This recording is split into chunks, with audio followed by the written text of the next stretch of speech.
গৃহ নির্মাণের সাথে জড়িত শ্রমিক অর্থাৎ কনস্ট্রাকশনের কাজের সাথে জড়িত ভারতীয় শ্রমিক অথবা কর্মচারীরা ভারতের কয়েকটি রাজ্যে কাজে যেতে চাইলে অবশ্যই ইনার লাইন পারমিট থাকতে হবে। তাছাড়াও ভারতীয় নাগরিক ভারতের কয়েকটি রাজ্যে যে কোনো কাজে যেতে চাইলে ইনার লাইন পারমিট থাকতে হবে, না হলে কিন্তু সেই সমস্ত রাজ্যে প্রবেশ করতে পারবেন না।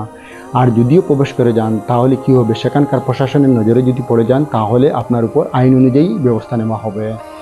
আসুন আমরা একে একে দেখে নিই আসলে কি করে কোথায় ইনার লাইন পারমিট তৈরি করতে হয় এবং সর্বপ্রথম সেই আইনটিকে চালু করেছিলেন এবং কত সালে চালু হয়েছিল।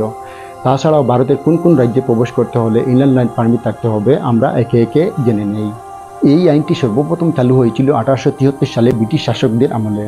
ব্রিটিশ সরকার বেঙ্গল ইস্টার্ন ফ্রন্টিয়ার রেগুলেশন 1873 নামে একটি আইন প্রণয়ন করে। এই আইন অনুসারে আজকের ইনার লাইন পারমিট ব্যবস্থার ভিত্তি তৈরি হয়।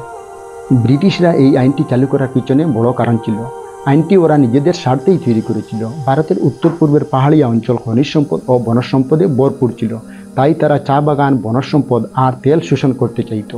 তারা চাইতো বাইরের লোক যেন সরাসরি পাহাড়ি এলাকায় বসতি গড়তে না পারে, যাতে তারা ব্যবসা ও নিয়ন্ত্রণ অক্ষুণ্ণ রাখতে পারে।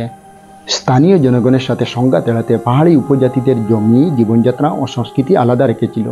বাইরের মানুষের ভিড় বাড়লে সংঘাত হতে পারে, তাই ব্রিটিশরা সেটা এড়াতেও চেয়েছিল। এই নিয়ম চালু করে কোন এলাকা ইনার লাইন আর কোনটা আউটলাইন তা আলাদা করে রাখে এবং ইনার লাইনের ভেতরে যেতে চাইলে তাদের অনুমতি নিতে হতো। এবারে আমরা একে একে দেখে নিই আসলে ভারতের কোন কোন রাজ্যে সেই ইনার লাইন পারমিট ব্যবস্থা চালু আছে। 1 নম্বর হলো ভারতের অরুণাচল প্রদেশ। মোট এলাকা হলো 83,743 বর্গ কিলোমিটার। জনসংখ্যা 2024-এর আদমশুমারি অনুযায়ী প্রায় 15,69,000 এবং প্রতি বর্গ কিলোমিটারে প্রায় 19 থেকে 20 জন লোক বসবাস করেন। 2 নম্বরে হলো নাগাল্যান্ড। মোট এলাকা 16,580 বর্গ কিলোমিটার। জনসংখ্যা 2024-এর আদমশুমারি অনুযায়ী 22,58,000 এবং প্রতি বর্গ কিলোমিটারে প্রায় 130 থেকে 135 জন লোক বসবাস করেন। 3 নম্বরে হলো ভারতের মিজোরাম। মোট এলাকা হলো 21,081 বর্গ কিলোমিটার। আনুমানিক জনসংখ্যা 2024-এর আদমশুমারি অনুযায়ী 12,60,000 অর্থাৎ প্রতি বর্গ কিলোমিটারে বসবাস করেন প্রায় 60 থেকে 65 জন লোক। বর্তমানে এই রাজ্যে নতুন করে আবার ভারতের অন্যান্য অংশের সাথে রেল নেটওয়ার্ক জুড়ে দেওয়া হয়েছে, তাই সেই রাজ্যে প্রবেশ করতে হলে অবশ্যই ইনার লাইন পারমিট থাকতে হবে। 4 নম্বরে আছে মণিপুর। মোট এলাকা হলো 22,327 বর্গ কিলোমিটার। 2011-এর আদমশুমারি অনুযায়ী জনসংখ্যা প্রায় 28,55,800 জন। সেই রাজ্যে ইনার লাইন পারমিট ব্যবস্থা অনুমোদন পায় 2019-এর ডিসেম্বর মাসে এবং রাষ্ট্রপতি সেই নির্দেশে স্বাক্ষর করেন। তবে এই বিধান কার্যকর হয় 1 জানুয়ারি 2020 থেকে।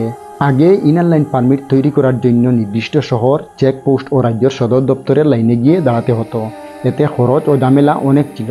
এখন থেকে ঘরে বসেই নিজের মোবাইল দিয়ে রাজ্যের অফিসিয়াল ওয়েবসাইট থেকে ইনার লাইন পারমিট তৈরি করে নিতে পারবেন। তাছাড়াও ভারতের জম্মু কাশ্মীরের লাদাখের কয়েকটি এলাকাতে প্রবেশ করতে হলে অবশ্যই ইনার লাইন পারমিট থাকতে হবে, যেমন লাদাখের নুব্রা ভ্যালি, পেঙ্গং লেক, হানলে ও চুশুল সেক্টর। উত্তরাখণ্ডের আন্তর্জাতিক সীমানা সংলগ্ন কয়েকটি ভ্যালিতে প্রবেশ করতে হলে অবশ্যই সেই ইনার লাইন পারমিট থাকতে হবে, যেমন নিকি ভ্যালি, মানা ভ্যালি ও তিব্বত সীমান্তবর্তী গ্রামসমূহ। আন্দামান ও নিকোবর দ্বীপপুঞ্জের নর্থ সেন্টিজেন আইল্যান্ড, গ্রেট নিকোবর, কার নিকোবর ও কিছু উপজাতি সংরক্ষিত দ্বীপে প্রবেশ করতে হলে অবশ্যই সেই ইনার লাইন পারমিট থাকতে হবে, না হলে কিন্তু প্রবেশ করতে পারবেন না। এবং হিমাচল প্রদেশের কিছু এলাকাতে প্রবেশ করতে গেলে সেই ইনার লাইন পারমিট ব্যবস্থা করে নেওয়া বাধ্যতামূলক।